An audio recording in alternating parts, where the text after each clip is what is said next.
Welcome back to Sodor Wet Wharf, where today we're making our truss bridges. In order to do this, we looked on the Thomas Wiki and found some blueprints. Now, amazingly, I worked out that the biggest one had to be 24 centimeters long, and the gap here is 24 centimeters long by my reckoning, so I've worked out quite well the sizes that we need.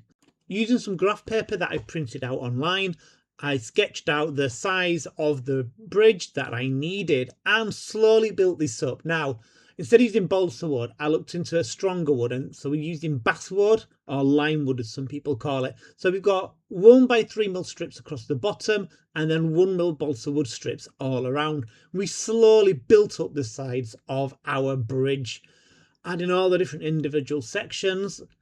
Our main bridge is something like 150 pieces of wood when it's all completed. As you see, we just slowly keep adding more, trying to make the corner sections angled so that when they fit in rather than it being a flat end, it's a kind of an arrow edge.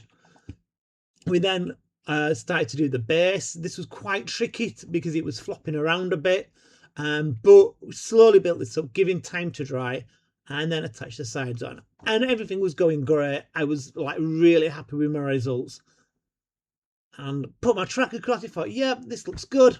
I was thought, oh, we need some balsa wood slats, so I put some balsa wood slats across it, which is how it's going to be done eventually. I was really happy. I thought this looks really good, all is going well. However, there was a slight problem. There was a 24 centimeter gap, and the bridge needed to gap that, not be 24 centimeters wide in itself. However, this wasn't a terrible problem because we were able to reuse the pieces that we'd made that were too short on one of the smaller bridges, because there's 3 trestle bridges altogether.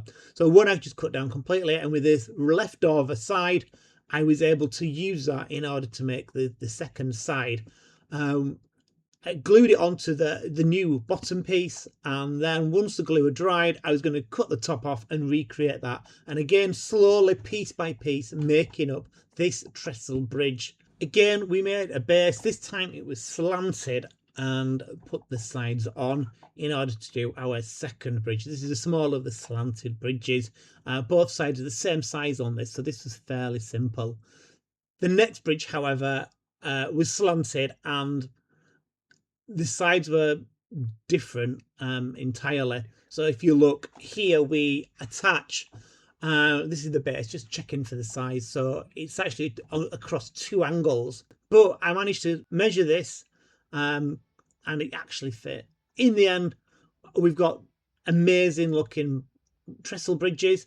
They do need painting. We're going to use spray paint because they're so finely detailed, and I'm just worried that they may break. I did test the strength of these by placing various objects on the bridges, and they are quite strong, a lot stronger than you would imagine. We are going to have to add some balsa wood strips across and then the track on top, but I'm fairly certain that these are going to withhold the weight of the narrow gauge trains, which is all that's going across these. Thank you very much for watching our video.